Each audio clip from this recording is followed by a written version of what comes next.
Jadi untuk itu, marilah kita dengarkan pula daripada Yang Berhormat Nik Nazmi bin Nik Ahmad, Menteri Sumber Asli dan Kelestarian Alam dan merupakan calon naib Presiden Parti Keadilan. Dipersilakan.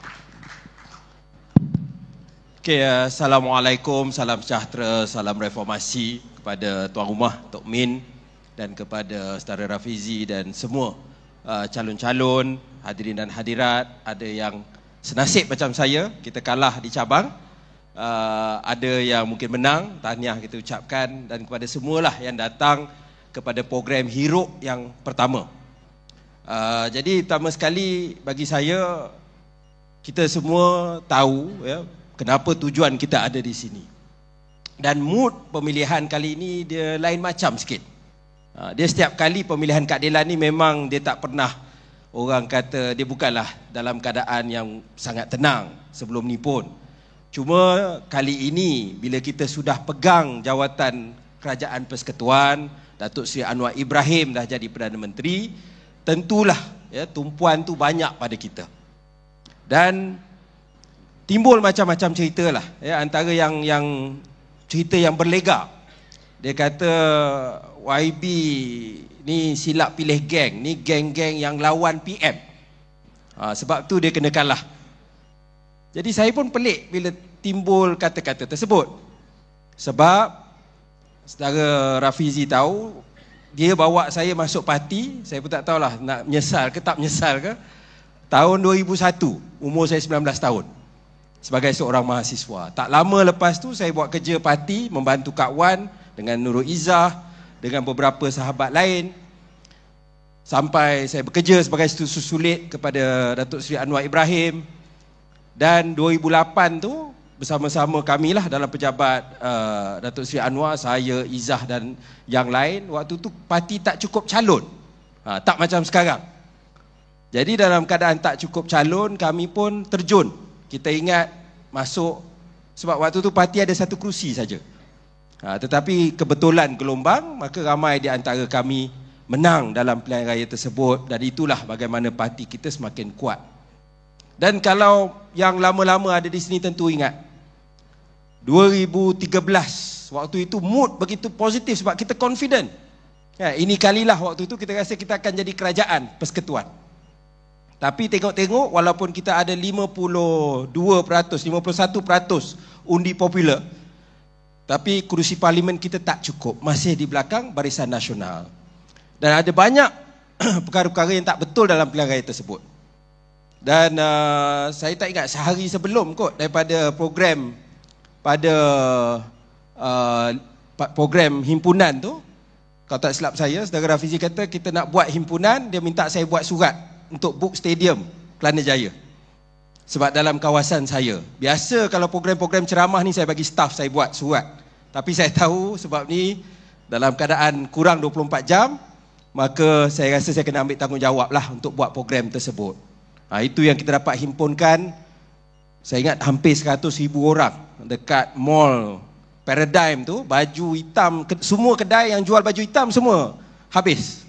Sebab waktu tu tak sempat nak buat baju macam bersih, kan? Dan memang berjaya, tetapi hasilnya saya naik turun mahkamah selama hampir 5 tahun. Nasib baik, nyaris-nyaris kalau kena denda lebih daripada RM2,000, saya tak dapat bertanding 2018. Jadi apa yang saya nak ceritakan di sini, saudara-saudara, semua saya tengok rekod yang bertanding dalam, yang ada di depan calon-calon yang bertanding di sini, kita semua kalau nak kata lawan presiden tu saya rasa tak logik lah. Ya, sebab ramai di antara kita berada dalam parti ini sebelum banyak mereka yang sedang bercakap kuat di luar tu, duk sekarang kata mereka lah hero yang paling hebat di dunia. Kita ada rekod yang jelas. Ya, dan sebab itu bila kali ini ya kita masuk pilihan raya 2022, alhamdulillah ya dalam keadaan yang sangat sukar. Kalau ingat mood parti pada waktu pilihan raya negeri Sabah, Sarawak, Melaka, Johor, waktu tu mood kita sangat-sangatlah rendah. Tetapi bila saudara Rafizi kembali Dan kita dah lepas pemilihan parti, dalam masa yang singkat kita masuk pilihan raya, kita dapat bagi saya keputusan yang baik, dan walaupun tak menang majoriti Pakatan Harapan, kita dapat bentuk kerajaan perpaduan dan akhirnya kita dapat letak Datuk Seri Anwar Ibrahim sebagai Perdana Menteri Malaysia.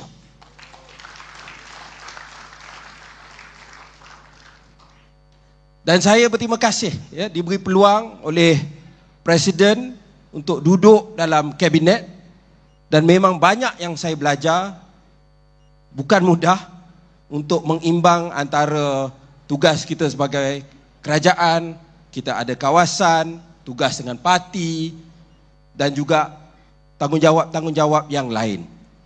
Tapi setiap hari kita bekerja, apa komitmen kita? Komitmen kita ialah untuk melakukan yang terbaik, supaya bila kita masuk ke pilihan raya akan datang, rekod kita dengan rakyat itu positif, rakyat boleh terima, dan insya-Allah kita akan dapat mempertahankan kedudukan kita dalam kerajaan, dan Datuk Seri Anwar Ibrahim dapat sambung sebagai Perdana Menteri untuk penggal kedua. Itu komitmen kita. Kita bagi tumpuan yang khusus kepada kerja kita, dan mungkin ialah sebab itu kita pun dalam pemilihan ini dari awal kita tekankan, kita tak nak ada benda yang akan mengganggu gugat parti. Jadi sebab itu pemilihan tidak ada masalah. Sesiapa nak bertanding apa jua jawatan tidak ada masalah. Saya sebut tadi, saudara Rafizi sahabat saya, saudari Nurul Izzah pun sahabat saya. Cuma kita nak pemilihan ini berlangsung dalam keadaan yang positif. Kita tak nak nampak macam ada gerakan-gerakan tertentu yang akan menimbulkan rasa tidak senang. Kita baru saja lepas pemilihan cabang. Saya tidak ada masalah kalah 2014. Saya kalah dekat cabang Kelana Jaya. Saya menang di cabang, saya menang sebagai ketua AMK tetap Malaysia, tetapi saya kalah di cabang Kelana Jaya. Sami tak ada malam ni saya kalah dengan Sami pada tahun 2014 pemilihan parti. Kita tidak ada masalah. Sebab saya tahu waktu tu saya tengok orang saya memang kurang berbanding pihak yang lain. Jadi bila kalah atau menang, tentulah kita masuk pemilihan ini kita bersedia untuk kalah. Kalau tak, kalau kita confident sangat menang, itu bukannya pertandingan nama dia. Cuma kita nak memastikan ia berlangsung dengan adil, berlangsung dengan telus. Kita nak jawapan-jawapan yang baik dan kita terima, kita dapat move on. Saya cerita kepada anggota-anggota saya, ramai yang begitu marah, tapi saya kata tidak, perjuangan ini satu perjuangan yang lama. Jangan kita ambil satu keputusan ini untuk terus kita nak tinggalkan perjuangan, tidak boleh. Cuma kita perlu menguruskannya dengan sebaik mungkin. Sebab kita kena faham kedudukan kita. Kita bukan hanya parti pembangkang.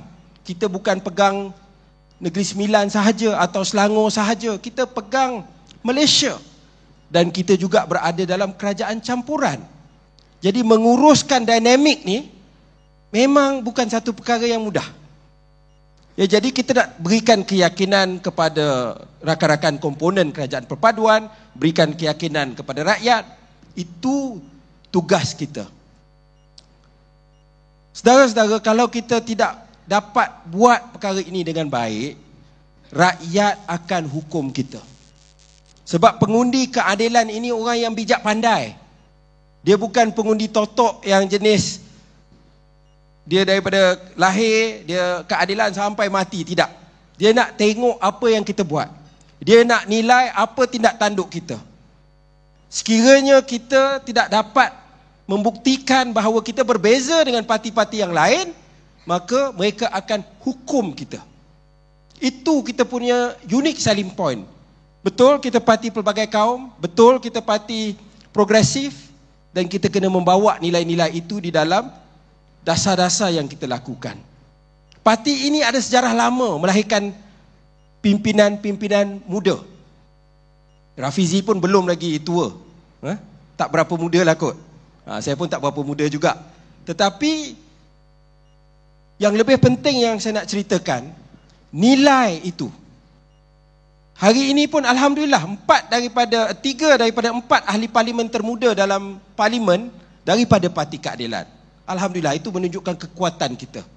Tetapi kita tak mahu hanya rekod ada ramai pimpinan muda dan sebagainya. Kita nak pimpinan muda yang faham dan menghayati agenda reformasi. Mungkin mereka beruntung tak payah masuk zaman susah dulu. Alhamdulillah. Dulu nak buat program kat hotel ni memang kita pernah kongres dekat Tokong Cina. Saya masih belajar waktu tu, tak sempat. Tetapi Alhamdulillah, makna anak-anak sekarang saya tak ada nak kata kena ikut balik zaman susah dan sebagainya, tetapi nilai itu penting. Apa yang membezakan kita dengan parti-parti yang lain. Jadi saya berharap dalam pemilihan kali ini kita jangan takut untuk buat keputusan yang betul. Kita kena fikir kita nak pasukan mana yang terbaik untuk memastikan keadilan dapat bertahan dalam pilihan raya umum yang akan datang. Betul atau tidak? Itu paling penting. Tak ada guna menang dalam pemilihan, tetapi orang yang menang itu nak jadi wakil rakyat pun tak boleh. Nak diberi tanggungjawab pun tak boleh. Jadi tentang soal siapa setia dan sebagainya, saya ingat orang boleh tengok rekod kami yang jelas tanpa perlu kita mendabik dada tentang kesetiaan kita kepada parti ini. Kita ambil risiko masuk lock up dan sebagainya. Itu kita berani kerana kita tahu inilah perjuangan reformasi yang dibawa oleh keadilan. Jadi saudara-saudara, saya percaya, saya yakin dengan anggota keadilan. Kita juga kena ingat rakyat memerhati di luar sana. Jadi pastikan bila saudara-saudara memilih pimpinan ini, kita dapat pilih pimpinan yang terbaik yang akan mendapat ataupun diterima oleh rakyat. Itu penting. Sebab kalau tidak, nanti kita akan menanggung masalah. Tapi saya bagi keyakinan, apa jua yang berlaku saudara-saudara, kita tahu sebagaimana saya sebut tadi bahawa ada kesan kepada kerajaan kalau kita tidak uruskan dengan baik. Saya orang parti, kita akan terus buat kerja untuk parti dalam apa jua tanggungjawab atau peranan yang diberikan. Kita tidak akan tinggalkan perjuangan ini. Sebab ini parti yang dimiliki oleh rakyat yang ramai. Yang kita tidak akan tinggalkan. Dan kita akan pertahankan kerajaan yang ada pada hari ini. Dan kita akan pastikan bagaimana kita akan cari jalan. Kalau tak ada jawatan dalam parti pun, kita akan cari jalan. Apa yang kita dapat buat supaya kita dapat lawan pihak pembangkang dan dapat tunjukkan agenda yang jelas kepada yang ramai. Jadi saya harap sangat sokongan daripada anda semua. Kita undi nanti atas prinsip. Bukan kerana takut, bukan kerana dengar orang kata bisikan-bisikan dan sebagainya. Kita nilai sendiri, guna hati nurani kita, kita pilih yang terbaik untuk parti, untuk rakyat dan untuk negara. Terima kasih.